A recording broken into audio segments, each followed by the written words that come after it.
I walked into the boardroom with my head high, knowing well what was about to happen. HR sat stiff like a mannequin. Some baby-faced kid from legal kept flipping his pen, and Paul, my department head for the last 6 years, suddenly looked like he'd never eaten lunch with me every Wednesday since '09.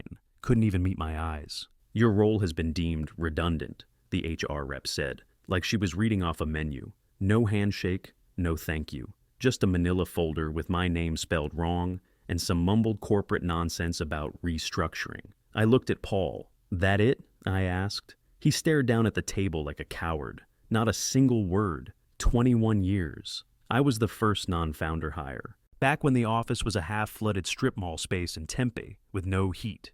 I held that company up through 3 recessions, 2 acquisitions, and 1 absolute meltdown when we lost our biggest client in 2011. I didn't ask for bonuses. I didn't play politics. I just showed up, fixed what broke, and kept the gears moving, and they dumped me like a half-eaten sandwich. Before we keep going, tell us which city or country you're watching from. We love seeing where you're tuning in. 3 months severance, the HR lady said, sliding the papers over, and we'll need all company property returned immediately. I didn't say a word, just reached down and unzipped my laptop bag, pulled out my work laptop. Still warm from the spreadsheet I'd been updating that morning, I placed it gently in front of them. Then I reached into the side pocket and pulled out my key ring. 11 labeled keys, all ones I made myself, because no one else could keep track of what unlocked what in that maze of an office. I laid them down one by one, slow, so they'd know. The last was the brass building key. A worn capital M was barely etched into the top. I'd had that key since 2002, when I signed the original lease myself, because the founders had no credit and no clue how leases worked. I turned it over once in my hand before laying it on top of the pile. Nobody said a word, not even Paul. They had no clue what I'd just handed them, but they would, in about 30 minutes, give or take. Because what they didn't realize when they fired me, they didn't just let go of a name on a payroll. They let go of the person who built the floor they were standing on. And I was about to pull the plug. I walked straight out of that boardroom, didn't even look back. Took the elevator down, walked to my car, and sat there for a second with the key still in my palm. That brass M key felt heavier now, like it knew what came next. Back in 2002, that key opened a busted-up front door in a warehouse off Apache Boulevard. The carpet smelled like mildew. There was a whiteboard propped up on paint cans. 5 guys and a folding table. That was the company. They needed space, but nobody would rent to them. No credit, no assets, barely even a name. I was the only one with a clean credit score and a steady paycheck from my last job. They asked me to sign the lease just for now while they got set up. 6 months max, Nathan told me. I signed the lease, bought the first printer too on my own dime. They grew. I stayed. My title changed about 10 times over the years. Executive assistant, operations manager, director of administration. Whatever they needed, that was me. I ran payroll, installed routers, fixed clogged toilets, ordered office chairs, handled vendors, built the employee handbook, trained the interns, programmed the front door, after-hours access codes. They called me the backbone when things were good, quiet, reliable, always there. By June, something felt off. Renewal paperwork usually came across my desk around early May. 12-month lease with a 30-day renewal clause, standard. I always handled it. Got it signed, walked it over to the property manager's office 2 blocks away, had them stamp it. Easy. But this year, nothing. I didn't remind them, just watched the clock tick down. I still had the master file in my home office. 2 plastic tubs filled with folders from every year since I first signed that lease. Receipts, scanned PDFs, old email printouts, memos, call logs, access forms, everything. I just knew what they'd forgotten, and I wanted them to feel it. August 1st hit, lease expired at midnight. At 9:13 a.m., I walked into the property manager's office with my binder in hand. Front desk girl, Megan, I think her name was, looked up with a smile. "Hey, haven't seen you in a while." "Been busy," I said. I sat across from Donna, the property manager, and laid out 23 years of history in front of her. Her eyes went wide when she saw the original lease agreement. "This is still in your name?" she asked, flipping through the pages. "Yep, they never assumed it, just kept renewing under my file. I was authorized to sign, so we kept it simple." "You're terminating?" "They fired me last month," I said. "Didn't send a renewal, no notice, no contact. She nodded slowly. That means we're past the deadline.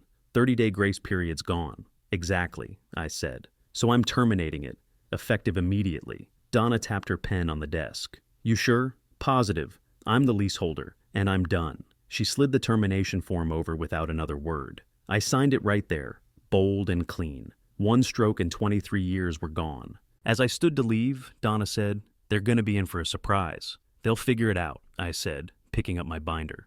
Eventually, when I stepped back outside, the sun hit different, felt hotter, brighter. Like I just peeled off a layer of something I didn't realize I was carrying. It wasn't revenge, not yet. It was just the truth, delivered on paper, legally, and without a single warning. They thought I was a helper, a name in Outlook, a forgotten cog in their shiny machine. They forgot I signed the damn floor they walked on. By 9:58 a.m., the locksmith packed up his gear and gave me a nod. New cylinders, new codes. Everything changed. I stood on the sidewalk across the street, watching the front door of the building like I used to every Monday at 7 a.m., when the cleaning crew didn't show and I had to mop the lobby myself. At 10 sharp, I saw the first group show up. Lisa from finance, 2 junior devs, and some new guy I didn't recognize. They all pulled on the door, confused, tapped their badges. Nothing. By 10:12, a whole crowd was forming. Phones out, hands gesturing. They looked like tourists locked out of an Airbnb. I didn't move, just leaned on the hood of my car and waited. At 10:27, my phone lit up. Nathan, Mobile. I let it ring twice, then answered. Why are we locked out of our own office? He snapped, voice already up. Read the lease, I said. What the hell are you talking about? You don't own the space, Nathan. You rent it, and your lease expired. He went quiet for half a second, then came back swinging. You don't have the authority to... I was the leaseholder, I cut in. From day one. You never transferred it. You never renewed it. You just assumed it'd keep rolling, so I ended it. You think this is funny? You think this won't come back on you legally? You want to talk legal? I've got the signed lease from 2002, the termination clause. Email log showing no attempt at renewal. The property manager signed off. It's done. You're trespassing now. He started to say something else, something loud, but I hung up. I slipped my phone into my back pocket and crossed the street. The crowd parted as I walked through. A few people recognized me. Dan from facilities gave me a nod. Haley from operations opened her mouth like she was going to ask a question, then stopped herself. I walked straight to the front door, looked at the crowd, then turned the key in the new lock. Smooth. Click. Office is closed, I said. Talk to your CEO. Then I turned and walked right past them. I heard Nathan's voice behind me. He must have sprinted over from wherever he was. This is a hostile act, he shouted. You're finished. I kept walking. He didn't get it. Still didn't. They thought they owned me, like I was a fixture, a lifer, someone who'd beg to stay if they dangled a few more weeks of severance. But the truth? They didn't even own their front door. They broke the rules. I followed them. They dismissed me like I didn't matter. Now they were locked out of their own damn company. And that was just step one. By Wednesday morning, they had managed to talk their way back into the building. Some emergency handshake deal with the property manager, I figured. Didn't bother me. I'd already shut off the auto pay on the cleaning contract and canceled my admin permissions across every vendor portal. At 10:41 a.m., Dan from facilities texted me. Dan, hey, HVSC login not working. You changed the password? I didn't respond. The air conditioning cut out that afternoon. It was over 100 degrees outside. The windows didn't open. I knew that because I was the one who sealed them shut in 2015 when the new insurance policy required it. Thursday morning, the office printer jammed. Then someone tried to reboot the breaker and realized nobody knew where the panel was. I'd moved it during the last remodel, relabeled the fuses myself with a label maker and a Sharpie. Never put it in the new blueprint. Never needed to. Every error made them stumble harder. The vendor portal for IT supplies, under my name, the pest control service, paid annually with my company card, which no longer existed. The fire inspection tags, expired last quarter. I used to schedule that myself every year, quietly, like everything else. Then the payments started bouncing. I'd always been the buffer. When a vendor had the wrong routing number or a subscription renewal needed a manual approval, it came to me. I fixed it before anyone upstairs even knew something broke. But I wasn't there anymore, and they hadn't replaced me. They didn't even try. By Friday, the coffee machine was dead. The trash hadn't been emptied in days, and someone spilled something in the stairwell that reeked like mop water mixed with hot dog grease. People started working from home again, quietly, unofficially. A few folks emailed support tickets to the help desk inbox I used to monitor. Nobody replied. Dan called me that night. "You didn't change the HVAC login, right?" he asked. "It's just not letting us in." I didn't answer right away, just stared out the window at the sidewalk below. "I mean, we can figure it out, but it'd go a hell of a lot faster if you just—" "You think I sabotaged anything, Dan?" He hesitated. No, I didn't mean that. I didn't touch a thing," I said. "I just stepped away." A long pause. Then, "It's falling apart here." "I know." I hung up. They didn't realize I wasn't a part of the system. I was the system. When something broke, I fixed it. When someone needed a form, I filled it. When the power glitched or the Wi-Fi crashed or the code to the mailroom changed by accident, I handled it. They called me a nice to have. Turns out I was essential. By the end of the week, the office felt like a ghost ship. Humming fluorescents, stale air, trash piling up in the corners, whiteboards full of questions with no answers. And I hadn't lifted a single finger. Saturday morning, I got a text from Lisa. "Lisa, can we talk? Coffee's on me. Just, please." Lisa from finance was one of the few who never treated me like I was background noise. She always said good morning, always said thank you. I didn't have a reason to say yes, but I did. We met at a cafe off Mill Avenue, the kind with chalkboard menus and recycled wood tables that always wobble. She looked tired, pale, like she hadn't slept in days. "Thanks for coming," she said, sliding a coffee across the table. I didn't touch it. She sat across from me, hands wrapped around her cup. "We didn't know," she said. "We didn't know how much you were doing. Nobody tracked it. It just happened."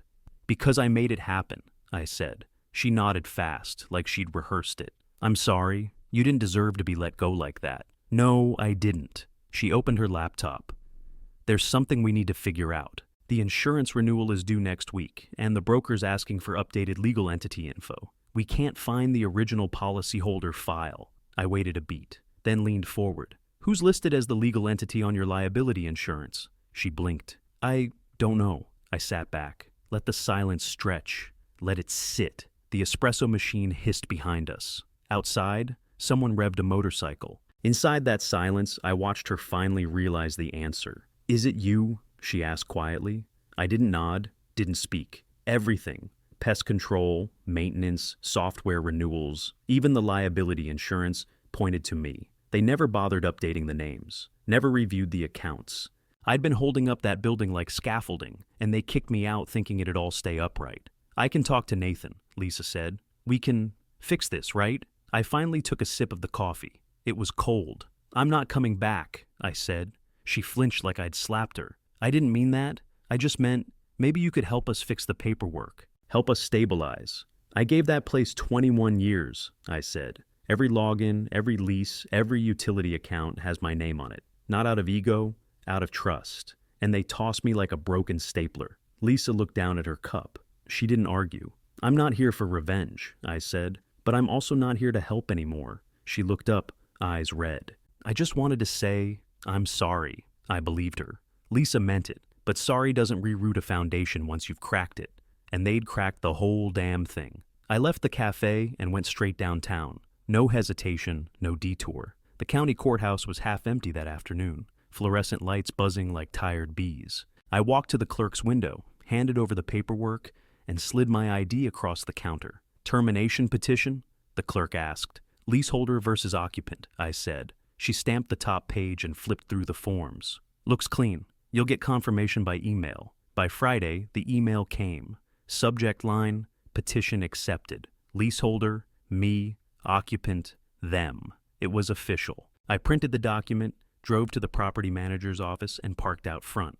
Donna met me in the lobby holding a thick envelope. "Got your copies," she said. "You're moving fast." "They move first," I said. We walked to the building together, my old building. Still smelled faintly of burned coffee and printer toner. The receptionist looked up as we stepped in. "Hi, can I help you?" she asked, cheerful but uncertain. "Just tell your boss to read the door," I said. We stepped back outside. I peeled the backing off the bright orange eviction notice and pressed it flat against the glass. The tape caught air, fluttering for a second before sealing tight. The bold black letters stood out like a warning flare. 30 days to vacate. Donna exhaled. That's going to cause a scene. Not my problem anymore. Nathan called 10 minutes later. I let it ring. Then again, then again. When I didn't answer, he texted, "Nathan, we can fix this. Just talk to me." Then another one. "Nathan, please don't do this." Haley from HR texted too. "Haley, we didn't mean for it to happen like that. Let's meet." I didn't respond to any of them. They'd made their choice. They'd sat there in that boardroom and watched me hand over 21 years of my life without so much as a thank you. They'd smiled while cutting me loose, thinking they could build their little empire without the foundation I'd laid under it. Now that foundation was gone. They thought they were untouchable. Contracts, investors, glossy website, corner offices. They forgot how much of it was held together by one person doing 100 small things perfectly. They forgot that every one of those things had a name on it. Mine. I drove away slow, watching the orange paper flap against the glass in the rearview mirror. For the first time since that meeting, I felt calm. Not proud, not angry, just settled. They threw me out like an aging temp. Now they could live with the consequences, because they'd forgotten one simple rule. Never fire the person who built the ground you're standing on. By Monday morning, the panic turned into collapse. I wasn't there, obviously, but people talk. People forward emails by mistake. People forget who set up their inbox rules. The internal memos were chaos. One subject line just said, "We need answers. Now." The building had power, but no network access. Half the software subscriptions were failing renewals. The vendors weren't responding because the listed contact emails had all been deactivated, mine included. Then came the crisis meetings. Hour after hour of them, from what I heard. Everyone trying to assess exposure, trying to figure out how many contracts were still tied to my name. They didn't know the answer. I did, most of them. At 2:42 p.m., Dan called. I let it go to voicemail. He left one. "Hey, I'm just giving you a heads up. Marketing director quit this morning. IT lead's interviewing elsewhere. HR says we're getting flagged by compliance. Whole place feels like it's caving in. Anyway, yeah." He sounded tired. They all were now. At 4:19, I got an email from Clara, assistant to one of the board members. Subject, request for a private conversation. I opened it. "Hi, I've been asked to reach out by the board, off the record. They'd like to speak with you, informally, and understand what's needed to stabilize operations. We hope to resolve this without further disruption. Please let us know if you're open to a meeting." I stared at it for a long second. Then I hit reply. No. Sent. The next day I got a message on LinkedIn from someone on the accounting team. Then another from a junior developer I trained last year. They all said the same thing. "Can we talk? What really happened?" We didn't know. I didn't answer any of them. I wasn't interested in clearing things up. I wasn't interested in saving what they broke. I wasn't here to help anymore. I was here to close the door. They wanted my insight now, my guidance, my solutions. But I'd already given them 21 years of it, quietly, behind the scenes, with no applause, no bonus, no job title that ever stuck more than 2 years. Now they were drowning in the silence they built. The truth is, you don't rebuild a burned bridge mid-fire. You let it fall, and that's exactly what I planned to do. Thursday afternoon, around 4, Nathan showed up at my house. Didn't knock, didn't call, just stood there on the sidewalk, hands in his pockets, suit jacket slung over one shoulder like he wanted to look casual and still failed. I watched him through the blinds. He looked small, not angry, not smug, just lost, like a kid who wandered too far from home and didn't know how to ask for directions. He stood there for 2 solid minutes, staring up at my front door. Didn't move, didn't even shift his weight. Then he turned and left. Didn't leave a note, didn't send a message, and I didn't step outside. By Friday morning, it was official. Dan texted me a photo. Grainy, dim lighting, taken from across the office. My old desk, still in the corner. A yellow sticky note slapped on the monitor. "Miss you already, Dan." I stared at the photo for a while, then opened the cabinet under my printer and pulled out the black binder. I called it the closure folder. Every form, every account closure, every termination letter. Utilities shut off, security system wiped, vendors notified, digital keys disabled, everything filed, finalized, flawless. I flipped to the last tab. A clean white sheet. Lease terminated. Successor tenant, Neuromint Inc. They'd signed the new lease already. A startup. Some wellness tech thing. Young guys, new energy, fresh paint. They even asked if I'd consult. Said they heard I was the one who kept the building running. I told them I'd think about it.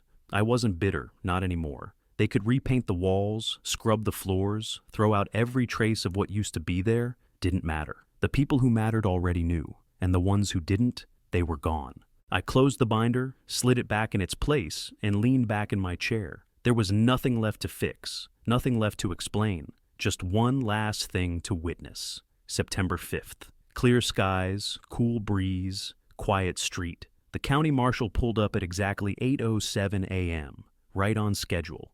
She gave me a polite nod, clipboard in hand. Donna met us at the entrance with the keys. We walked in together. The office was stripped bare. Scattered chairs, dusty whiteboards with half-erased to-do lists, forgotten mugs and cabinets, a pile of worn lanyards dumped on the receptionist's desk like they'd melted under the pressure. They were gone. No fight, no last-minute drama, just silence. The orange eviction notice I'd taped to the door was still there, flapping in the wind like it was waving goodbye. I signed the last of the paperwork. Donna gave me a quick smile. "You good?" "Better than I've been in years," I said. I headed home. Quiet drive, no music, just the hum of the tires on pavement. At 12:34 p.m., Nathan's name popped up in my inbox. No subject line. One sentence. "You were the structure." I didn't see it until it was too late. I read it once, closed the email, didn't reply. Some endings don't need punctuation. I opened my hallway closet, reached up to the little shelf above the coats, pulled down a small wooden plaque, the one they gave me after the company's 10th anniversary. Underneath it, folded tight, was my first paycheck stub. I unfolded it, held it next to the brass building key I'd kept all these years. I hung the key on a hook by the door, right between that stub and a note from 2011, scribbled in blue ink on a post-it from Paul. "This place works because of you." They forgot, but I didn't. The next morning, I took my usual walking route, looped around the old office just out of habit. New sign on the glass, Neuromint ink, clean windows, fresh paint. A kid in joggers hanging a company poster in the lobby, fresh start. I didn't slow down, just smiled and kept walking, with peace in my chest and closure in my pocket.